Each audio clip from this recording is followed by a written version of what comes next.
मैं भी चंगा मेरा प्यो भी चंगा मेरी माँ भी चंगी रिश्तेदार पैंचोद। तो जब ऐसे गाने इंडिया में चल रहे हैं ना, तो इसका मतलब है कि रिश्तेदार एक्चुअली में मादरचोद हैं। और मैं भी इसका वाउच करता हूँ। हमारे मार्क्स के पीछे पड़े रहते हैं और कितने कितने कितने हैं कितने हैं कितने हैं। ओ अब क्या कर रहे हो, अब क्या कर रहे हो, लॉ कर रहे हो, जॉब कब कर रहे हो, जॉब क्यों नहीं कर रहा, ये क्यों नहीं कर रहा, शादी का क्या सीन है, शादी का क्या सीन है, जैसे 28-30 की हो जाओगे, बच्चों का क्या सीन है, बच्चों का क्या सीन है। उन्होंने लिखा होता अरे ये तो जाके वहाँ पे भांडे धोएगा, ये तो वहाँ पे जाके उबर ड्राइवर चलाएगा। आ जाओ जी आ जाओ सर, कुणाल सर आप आए हैं, आ जाओ, आपके लिए रेड कारपेट बिछाए थे, आपके ये रहे यूरोस, ये पेड़ पे यूरोस लगे हुए, जाके बस तोड़ने आपको।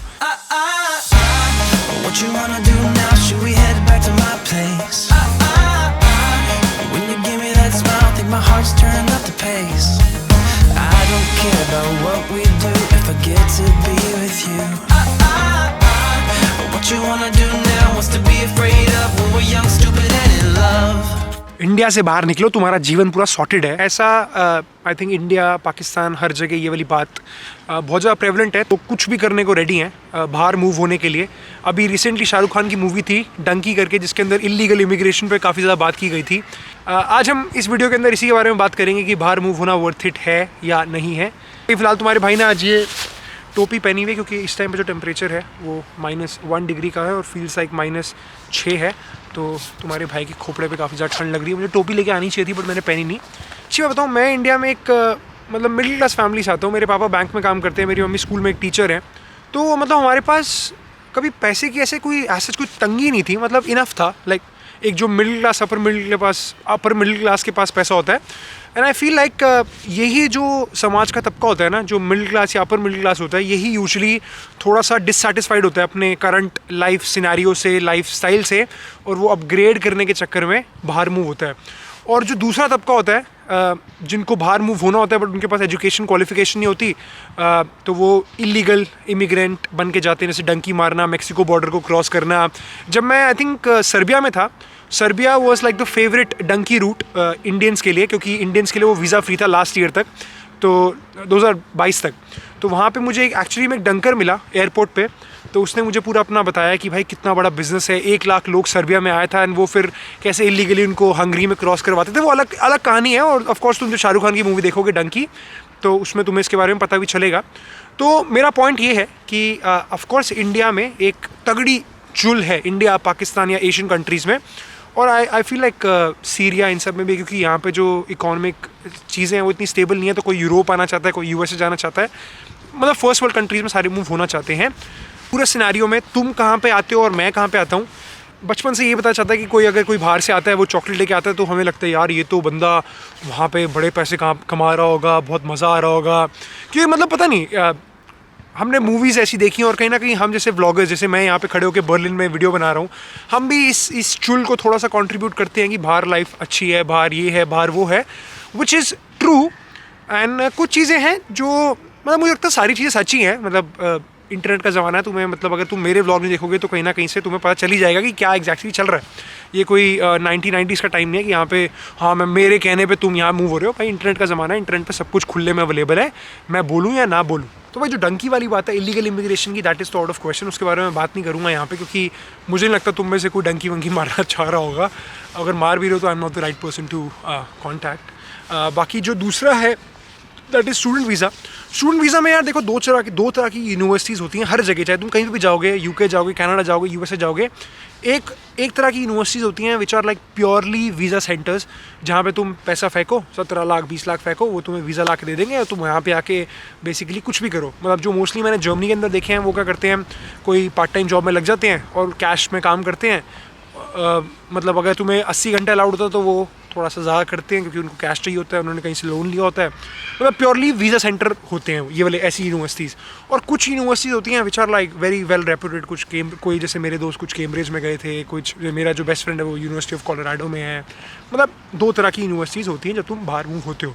इंडिया में बैठे बैठे ना दो तरह के बच्चे होते हैं, जिनको थोड़ा सा लाइक कुछ बच्चे होते हैं दे नीड द गाइडेंस कि अच्छा अब क्या करना चाहिए, और कुछ होते हैं they are very well sorted, उनको पता है कि इतनी CGPA मुझे अपने बैचलर्स में मेंटेन करनी है और मास्टर्स के लिए जब मैं बाहर निकलूँगा तो इतना तो मुझे चाहिए किसी भी यूनिवर्सिटी में लेने के लिए। एंड मैं अपने आप को क्लासीफाई करूँगा कहीं ना कहीं बीच में। Like I was not the perfect kid, I was not the fucked up kid, I was somewhere in the middle. तो वहाँ पे रोल आता है गाइडेंस का। तो यहाँ पे तुम्हारे भाई ने एक टीम इस्टेब्लिश की है यूनिफ्लाई अब्रॉड करके। तो यूनिफ्लाई अब्रॉड की जो टीम है दे विल मेक श्योर कि तुम सही डिसीजन ले रहे हो, मतलब कौन से कॉलेज में जाना है, तुम्हारा प्रोफाइल कितना स्ट्रॉन्ग है, तुम्हारे प्रोफाइल में दम है, तुम्हें कब मूव होना है। मतलब basically they will take care of your analysis कि तुम कहाँ स्टैंड करते हो, फिर उसके बेसिस पे तुम कौन सी कंट्री में मूव होना चाहते हो, B it English speaking country, UK, Canada, Germany आना चाहते हो, कहीं भी आना चाहते हो। यहाँ पे नीचे गूगल फॉर्म का लिंक है, उसमें जाके तुम अपना डालो and team will take care of everything. मैं हमेशा यही कहता हूँ कि भाई देखो, बाहर मूव हो रहे हो, इट्स अ बिग डिसीजन।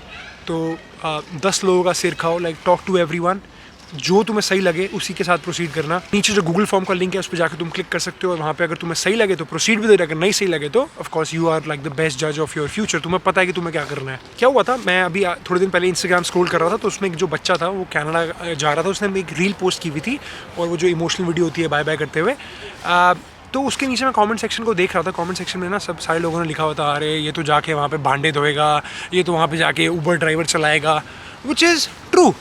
यहाँ पे तुम्हारे भाई ने भी ना फ्लिंग की डिलीवरी जॉब की थी 2 महीने के आसपास, और उस टाइम पे सच्ची बात बताऊँ तो ईगो हिट होता है, क्योंकि यार पता नहीं यार, इंडिया में अगर तुम जोमेटो डिलीवरी ड्राइवर की जॉब कर रहे होते हो तो इंडियन सोसाइटी ऐसी कन्विंस्ड है तुम्हारे दिमाग के अंदर कि क्या कर रहे हैं जीवन में। मोस्टली स्टूडेंट, जो भी इंटरनेशनल स्टूडेंट होता है, वो कहीं ना कहीं ये वाली काम करता है, चाहे ऑस्ट्रेलिया में हो, चाहे वो कनाडा में हो, उबर ईट्स, डिलीवरी जॉब, ये सारे करते हैं।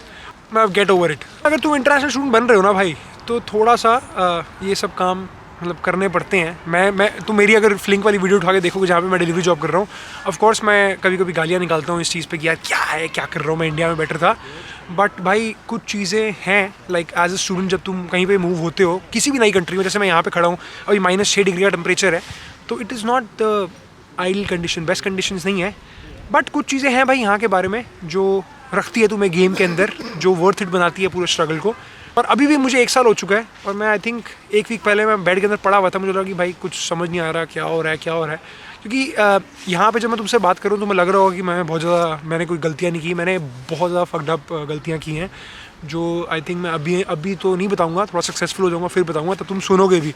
अभी बताऊँगा तो तुम जज करोगे। तो गलतियाँ सारे करते हैं, बट ये जो मैंने टाइमलाइन देखी है ना, जब तुम यहाँ पे स्टूडेंट बन के आते हो, फिर तुम पार्ट टाइम जॉब करते हो जिसमें तुम भांडे जो भी करते हो, वर्किंग स्टूडेंट जॉब भी होती है, मतलब किसी ऑफिस में तुम भी काम कर सकते हो। फिर उसके बाद मेन जो टारगेट होता है ना, लाइफ तुम्हारी कब थोड़ी सी फ्लेयर अप और कंफर्टेबल होती है, ये मैंने अपने सारे दोस्तों से, जैसे मेरा जो फ्लैटमेट है ऋषभ शुक्ला, वो 5 साल से यहाँ पर रह रहा है। तो जो पहला साल था काफ़ी टफ था। जैसे अब जो तुम्हें और जर्मन क्रिएटर्स हैं जो थोड़े बहुत फ्रेंड्स हैं मेरे, जैसे पायल हो गई या गौरव हो गया या रिया हो गई, इन सबसे अगर तुम बात करोगे ना, तो स्टार्टिंग में जब तुम घुसते हो किसी भी कंट्री के अंदर, तो पहले के 6 महीने तो भाई मतलब फाड़ देते हैं तुम्हारी, अच्छे से फाड़ देते हैं, क्योंकि तुम डील कर रहे हो वेदर के साथ और सारी बकचोदियों के साथ। फिर धीरे धीरे करके आई थिंक थोड़ा सा चिल पॉइंट कब आता है, जब तुम्हारी थोड़ी फुल टाइम जॉब लग जाती है। तो मुझे भी 1 साल हुआ है, I think I am 1 year away from getting a full time job.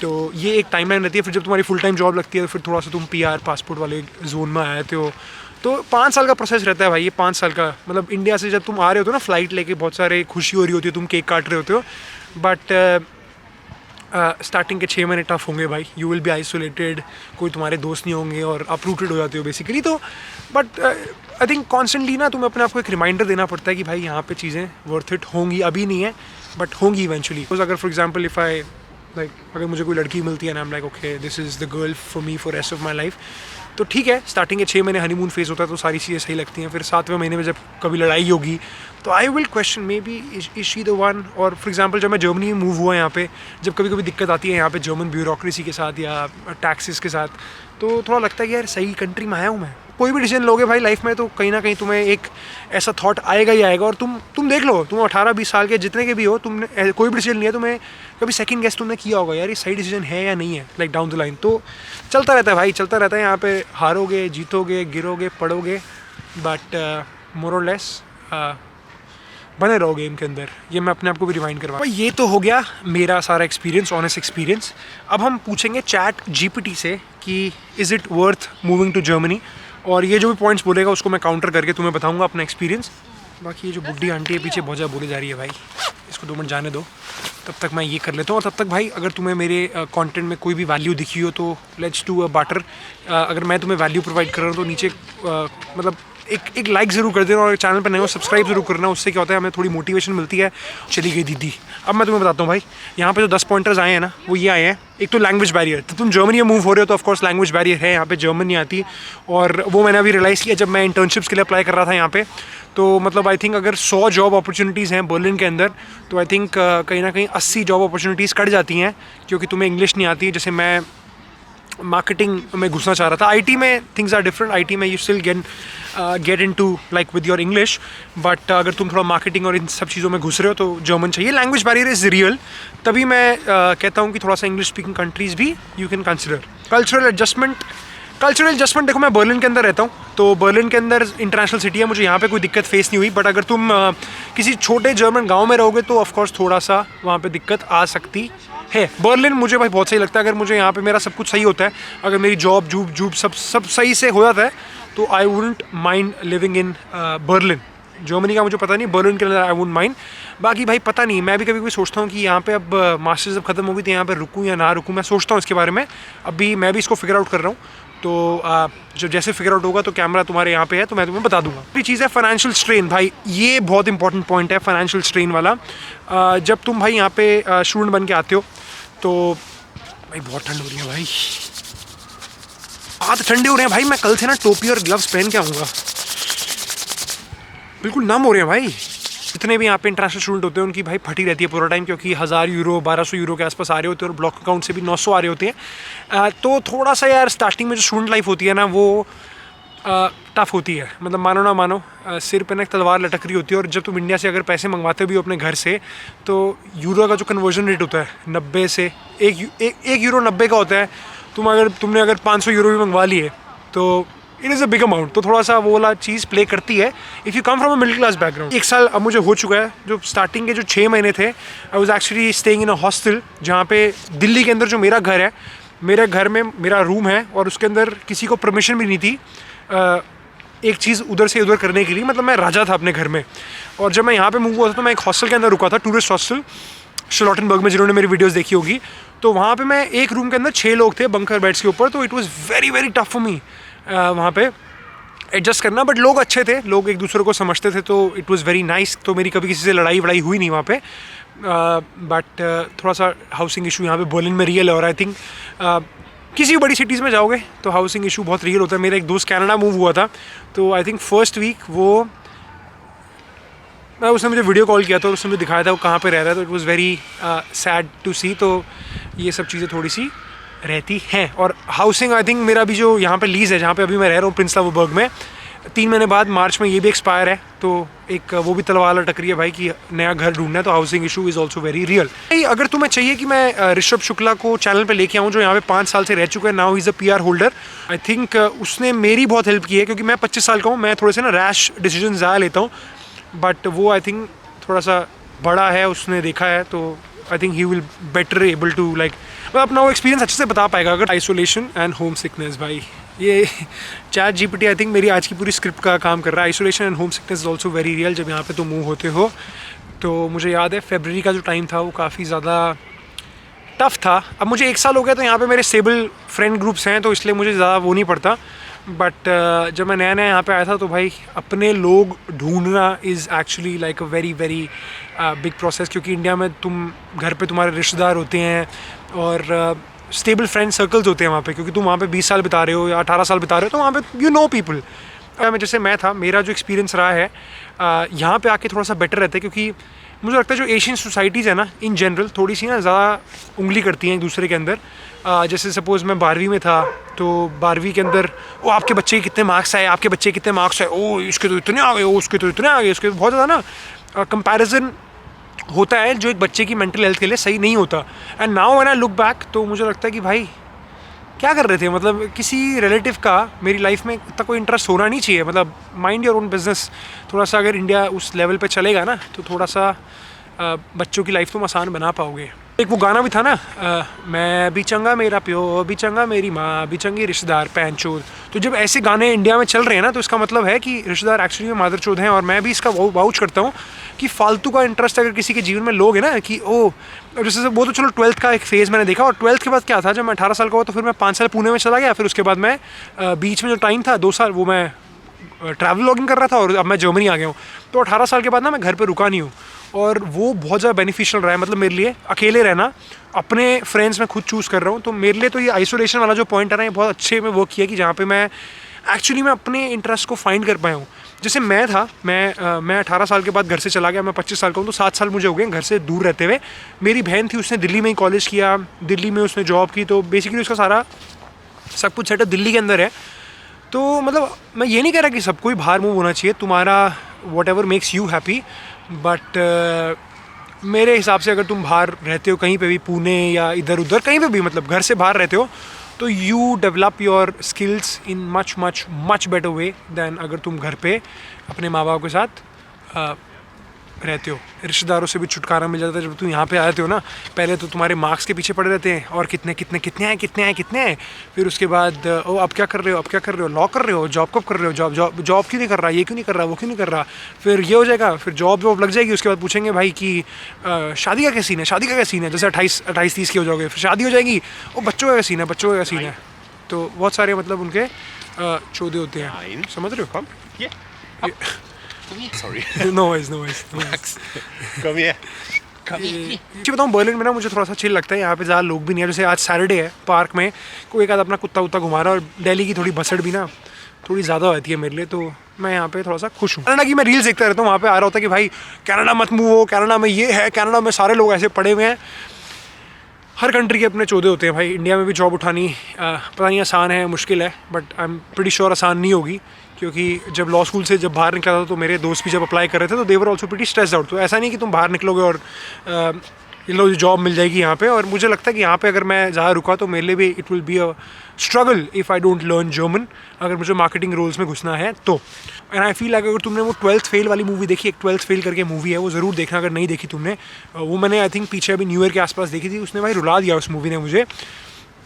तो उसमें ना 2 कैरेक्टर्स हैं, एक तो जो चंबल से लड़का है और एक जो दूसरा लड़का है वो दिल्ली से, और वो मतलब थोड़ा सा पार्टी और बच्चों दोनों आईएएस की प्रिपरेशन कर रहे थे। एक जो लड़का चंबल से था, बिल्कुल गरीब गांव से था, और एक यहाँ से थोड़ा सा अच्छे बैकग्राउंड से था, चिल। एंड में जो आईएएस निकलता है, जो पेपर निकलता है आईपीएस का, वो निकलता है उसका चंबल वाले का, क्योंकि of course things life is hard. यहाँ पे जैसे विंटर में तुम खड़े हो, ठंड है, जर्मन लैंग्वेज सीखनी है, या कहीं पे बाहर मूव होगे तो लगेगी तुम्हारी बेसिकली। ऐसे नहीं कि तुम एयरपोर्ट से उतरोगे और आ जाओ जी, आ जाओ सर, कुणाल सर आप आए हैं, आ जाओ, आपके लिए रेड कारपेट बिछा देते हैं, आपके ये रहे यूरोस, ये पेड़ पे यूरोस लगे हुए, जाके बस तोड़ने हैं आपको। नहीं यार, ऐसा तो मैंने होते हुए नहीं देखा। अगर तुम बाहर मूव होने का सोच भी रहे हो तो आई अज्यूम कि you are coming from a middle class background and you want a better life, like थोड़ा सा यूरोपियन या कहीं पे भी मूव हो रहे हो, you want like a better life. Basically underline यही रहता है कि इंडिया से तुम डिससेटिस्फाइड हो, तुम्हें बाहर मूव होना है। ऐसा मैटर नहीं करता ये वेदर वाला, होम सिकनेस, ये ना, ये सारी टेम्प्रेरी दिक्कतें हैं, 6 महीने, 1 साल, 2 साल की। उसके बाद ये जितने भी पॉइंट्स मैंने अभी बोले हैं ना चैट जीपीटी के, देखो दिखाया तो एक बार, ये सारे तुम सॉल्व कर सकते हो 2 साल या 1 साल के गैप में। लैंग्वेज बैरियर, लैंग्वेज सीख सकते हो, कल्चरल एडजस्टमेंट 2 साल दो, सब सही हो जाता है। फाइनेंशियल स्ट्रेन, जॉब ले लो, 2 साल तुम्हारे किसी भी कंट्री में जाओगे तो लगेंगे। उसके बाद मोर और less you will be fine. Isolation, home sickness, सब 2 सोर्स बन जाते हैं। 6 महीने अगर तुम ज़्यादा बाहर रहोगे सब मिल जाते हैं। तो समझ रहे हो, ये सब जो पॉइंट्स हैं ना, ये 1-2 साल की दिक्कतें हैं, इसके ऊपर तुम अपना डिसाइड मत करो। बाकी हाँ, ये एक पॉइंट हो सकता है कि तुम्हें कहाँ मूव होना है, ऑस्ट्रेलिया जाना है, कनाडा जाना है, यूके जाना है, जर्मनी जाना है, ये बस तुम्हें थोड़ा सा देखना पड़ेगा। बाकी सब बढ़िया। यूनिफ्लाई अब्रॉड को ज़रूर चेकआउट करना। बाकी इस वीडियो के यहाँ तक पहुँचो तो वीडियो को लाइक ज़रूर करना। बाकी मिलते हैं अगले एपिसोड में। बाय। यूनिफ्लाई अब्रॉड को जरूर चेकआउट करना, नीचे लिंक है, उसमें अपना नंबर डालो and people will contact you. सही लगे तो करना, नहीं लगे तो तुम समझदार हो। Bye bye.